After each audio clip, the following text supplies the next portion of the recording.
حضرت عمر رضی الله تعالی عنه می فرماید روز نزد رسول الله صلی الله علیه و سلم عده‌ای از اسیران آورده شد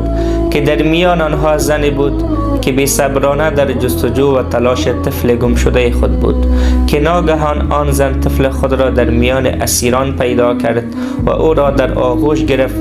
و در زیر صدر خود شیر داد. وقتی که رسول الله صلی الله علیه و سلم و صحابه کرام این حالت را دیدند که آن زن به دیدن طفل خود چقدر خوشحال شد و چقدر بر او مهربان است،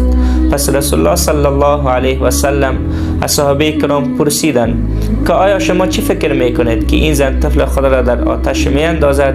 صحابه کرام پاسخ دادند به الله قسم هرگز این زن طفل خود را در آتش نمی اندازد. پس رسول الله صلی الله علیه و سلم فرمود واقعا که الله متعال بر بندگان خود از این هم زیاد مهربان است که این زن بر طفل خود مهربان است.